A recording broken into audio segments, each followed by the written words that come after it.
Le DAF Fresh Morning, c'est 104.5 tonnes de bonne humeur. Tous les matins sur Urban FM.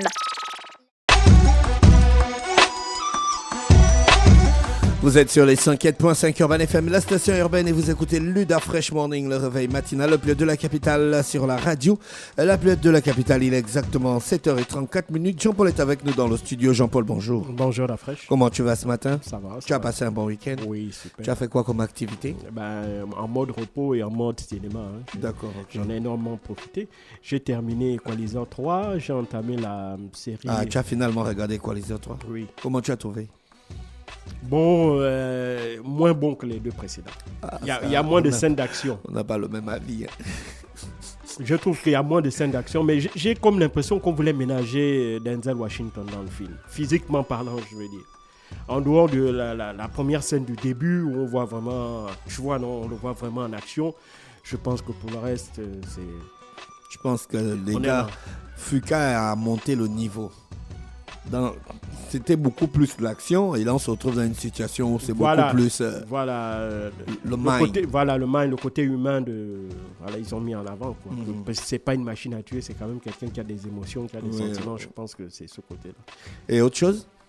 Je me suis baladé hier un peu dans Libreville, je suis allé à Nzeng, je suis allé voir des amis. Bon, rien de particulier, quoi.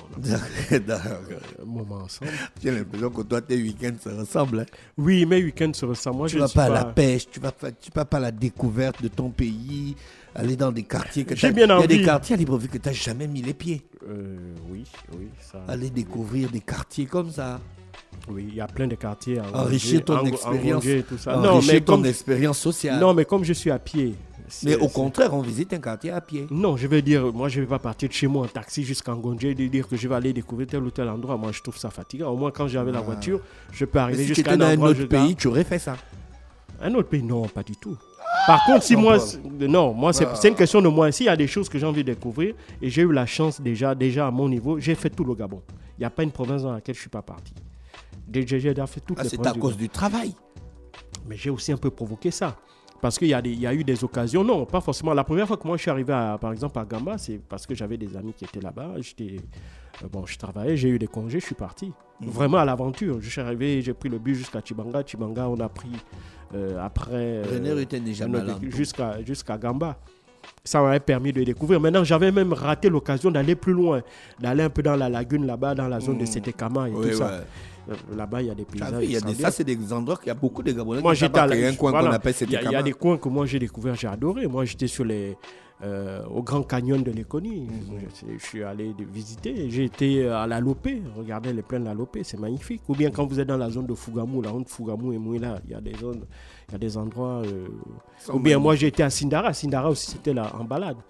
On était à Mouila, après on a décidé avec des amis de faire une excursion, nous sommes allés à Sindara. Donc, mais il y a encore pour le travail, un de mes beaux souvenirs aussi, c'est d'avoir été dans les lacs. Lac Anengue, lac Onanga, j'avais fait 3 lacs, mais c'était magnifique. La première fois ou la seule fois où j'ai vu des hippopotames. Ouais. Au Gabon. Donc, découvrir son pays. Oui, mais c'est une question de moyens. Au lieu d'avoir des week-ends monotones. À cause des moyens, ça coûte la peau des fesses. Si tu vas aller à l'hôtel à Lambaréné ou bien ça coûte cher. On a l'impression que le tourisme, en fait, au Gabon, il n'est pas développé pour attirer la clientèle nationale. Le tourisme, il est extraverti. Il est fait pour les étrangers, donc ceux qui ont des devises fortes, qui ont donc la capacité de pouvoir acheter ces services-là. C'est ça le problème. Or, la France, première destination touristique au monde, elle est d'abord à cause de son tourisme intérieur qui est dynamisé par sa population. C'est-à-dire qu'on fait un tourisme d'abord à destination des Français. Et si vous regardez les chiffres du tourisme, ce n'est pas l'étranger qui nourrit le tourisme en France. Ce sont d'abord les Français. D'accord ? Or, chez nous, et beaucoup de pays malheureusement font cette erreur-là, on fait un tourisme destiné à l'export, destiné pour les pays étrangers. Donc, ceux qui viennent avec des devises fortes, l'euro, le dollar, c'est eux qui peuvent avoir accès à ça. Moi, je ne peux pas aller dans un site où on va me dire de payer 100 000 balles la nuit. Ce n'est pas possible. 100 000 balles, c'est presque le 1/5, le 1/6 de mon salaire. Je ne vais pas mettre ça sur une excursion à l'intérieur du pays. Ce n'est pas possible. Or, si on pouvait revoir ça, si on repensait le modèle de tourisme au Gabon, en faisant un tourisme de proximité, il y en a avec des tarifs qui seraient vraiment abordables, avec des tarifs, je ne sais pas moi, 30, 40 000 la nuit, avec le restaurant, avec un certain nombre de services, soit une excursion, soit une randonnée, ou des trucs comme ça. Voilà, ou bien pour aller à la Lopé, si tu n'as pas 300 000 ou 400 000 balles pour aller faire 2-3 jours, c'est pas possible. Entre le transport qui va te coûter cher, l'hébergement, la restauration, sans oublier maintenant les autres activités. Les autres activités connexes. Voilà, et pire, ça c'est seul. Si tu dis que tu vas emmener ta femme et tes enfants, c'est le million. Ouais. C'est chaud. C'est chaud. L'actualité internationale, on va où ce matin? C'est toujours chaud du côté du Proche-Orient? Oui, on va essayer de décortiquer la conférence qui s'est tenue ce week-end au Caire. En Égypte. En Égypte, conférence qui avait été organisée à l'initiative du président égyptien, Abdel Fattah al-Sisi, à laquelle ont assisté un certain nombre de dirigeants, principalement des dirigeants européens et arabes. On avait par exemple l'émir du Qatar, Tamim Ben Abdallah Al-Thani. On avait le président des Émirats arabes unis, Mohamed Ben Zayed, le roi de Jordanie, Abdallah II, ainsi que l'émir de Bahreïn, donc Ahmad Ben Issa Al-Khalifa, et était également présent le secrétaire général des Nations Unies, Antonio Guterres, ou encore le représentant de la diplomatie européenne, Joseph Borrell. Bon, il y avait aussi quelques chefs d'État, quelques chefs de gouvernement européens. On avait Emmanuel Sanchez, l'Espagnol, ou encore Giorgia Meloni de l'Italie. Alors, au cours de cette réunion très difficile, à laquelle, en fait, l'objectif de cette réunion pour les Égyptiens, c'était de négocier rapidement un cessez-le-feu pour mettre un terme aux hostilités, ou même de manière temporaire. Deuxièmement, mettre en place un corridor humanitaire pour permettre aux 2,2 millions de Palestiniens qui vivent dans la bande de Gaza d'avoir accès à non seulement des produits alimentaires, des médicaments, et surtout pour essayer de les prendre en charge, parce qu'il faut savoir que depuis le 7 octobre, ça fait 2 semaines aujourd'hui, Gaza subit quotidiennement les bombardements d'Israël. Alors Israël entend répondre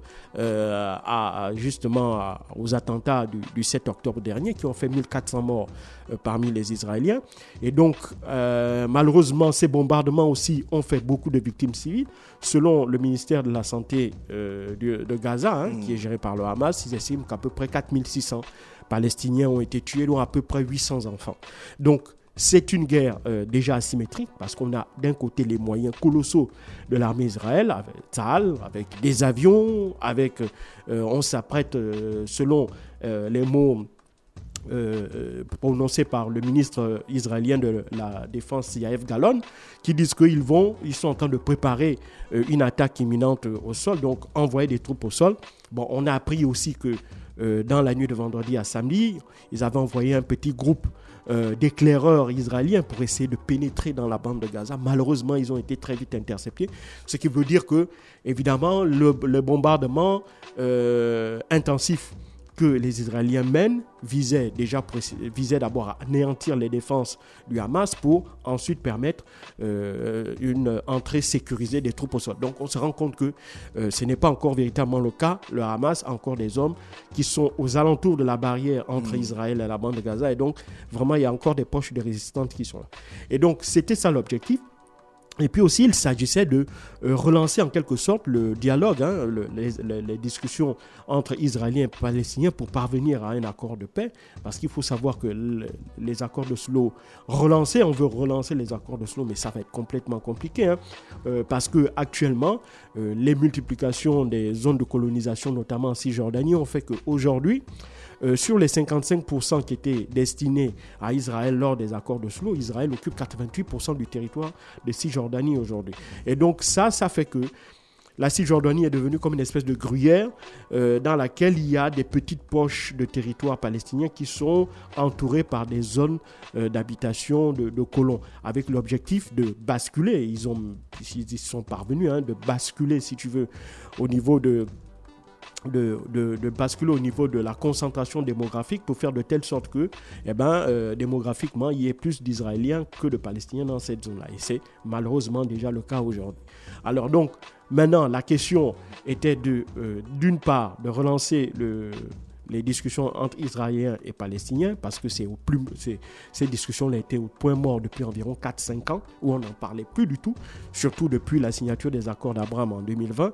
Et donc, tout ça faisait qu'on est dans ce contexte-là encore, si tu veux, de remontée de tension même à l'intérieur aussi bien des pays arabes, où on a vu véritablement les opinions publiques vent debout contre ce qu'ils considèrent une agression de la part d'Israël et le droit pour les Palestiniens à se défendre, le même droit auquel justement les Occidentaux, les alliés israéliens, expliquent que justement Israël réplique aux attentats du Hamas justement dans le cadre de son droit à pouvoir se défendre face à la menace que représente le Hamas, qui est considéré par les Européens comme étant un groupe terroriste, alors que pour les soutiens arabes du Hamas, ils considèrent plutôt celui-ci comme étant un groupe de défense, et ils estiment aussi le droit des Palestiniens à se défendre contre toute forme de colonisation incarnée ici par Israël. Et donc on était dans ce statu quo-là.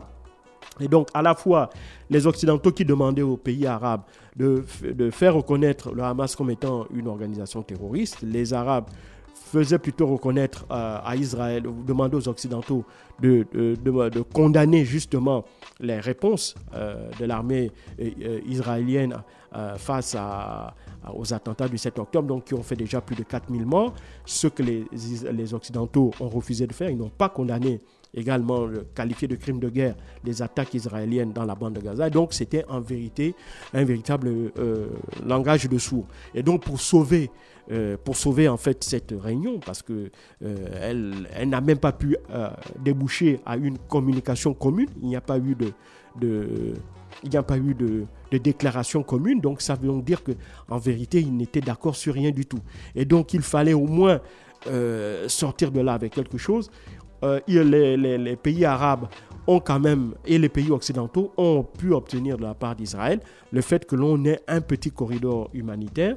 C'est la raison pour laquelle samedi, une vingtaine de camions à l'intérieur desquels il y avait de l'aide humanitaire a pu traverser la frontière entre l'Égypte et la bande de Gaza, sur la porte de Rafah.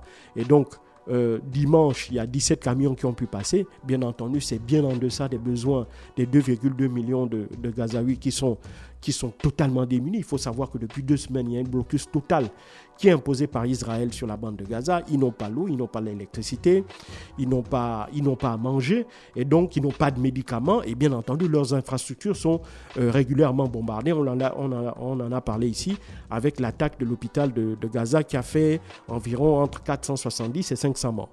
Donc on est dans ce contexte-là extrêmement tendu, et donc on est parvenu à un petit accord sur le fait qu'une petite aide humanitaire puisse quand même passer à travers la porte de Rafah. Mais il est clair que pour les Israéliens, aidés en cela par les Occidentaux, tant que les Israéliens estiment qu'ils n'ont pas terminé leur opération, eux, ils veulent totalement anéantir le Hamas. Mais en réalité, si on est un peu lucide, c'est juste une déclaration. Il faut savoir qu'en réalité, Benjamin Netanyahou, son opération militaire est purement réaction aux attentats terroristes qu'il a subis.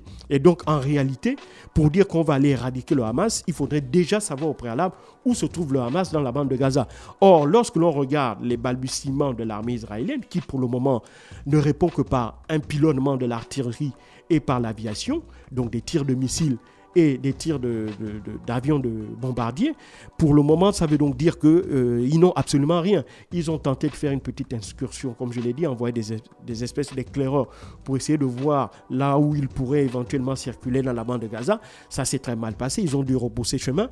Et donc là, ce qui est clair, c'est que Benjamin Netanyahou et les tenants de son pouvoir, de la droite et de l'extrême droite ultra-orthodoxe israélienne, savent que leur avenir politique dépend de la réponse qu'ils vont apporter à ce que l'on considère déjà comme la plus grave agression qu'Israël ait subie depuis 1967.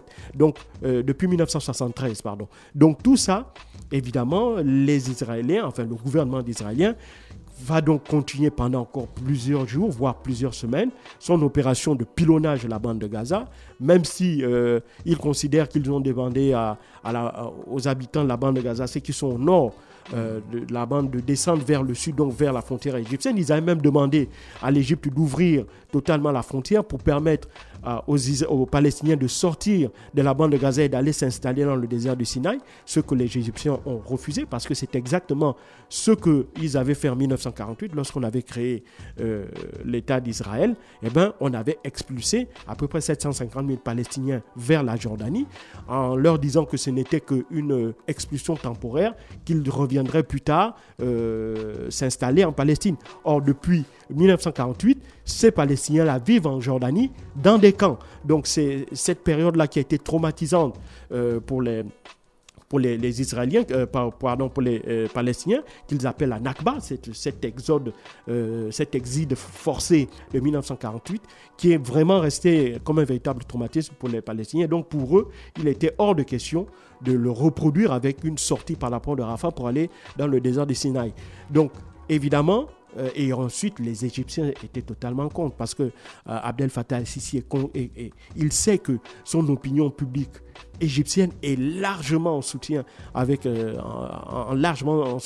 peuple palestinien. Donc, favoriser une sortie des Palestiniens par la porte de Rafah pour les envoyer au Sinaï, qui est quand même un territoire égyptien, serait extrêmement mal perçu par l'opinion publique égyptienne. À quelques mois de l'élection présidentielle, il ne faut pas oublier, Abdel Fattah el-Sisi est candidat à un troisième mandat lors de l'élection présidentielle qui auront lieu en décembre prochain. Donc, d'un point de vue politique, ça aurait été une très très mauvaise opération. Et donc, on en est là. Il n'y a pas eu de déclaration commune.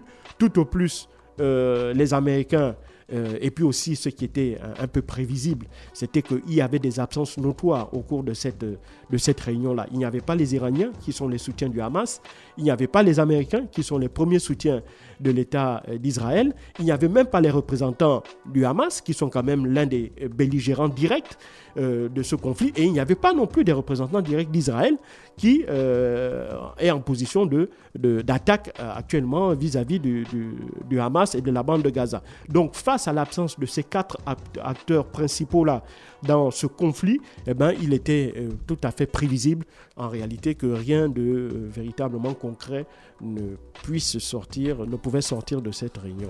Merci Jean-Paul qui revenait sur l'actualité internationale ce matin sur les 104.5 Urban FM, la station urbaine dans Luda Fresh Morning. Merci à tous les auditeurs bien connectés. On se retrouve juste derrière. Le Da Fresh Morning, c'est 104.5 tonnes de bonne humeur. Tous les matins sur Urban FM.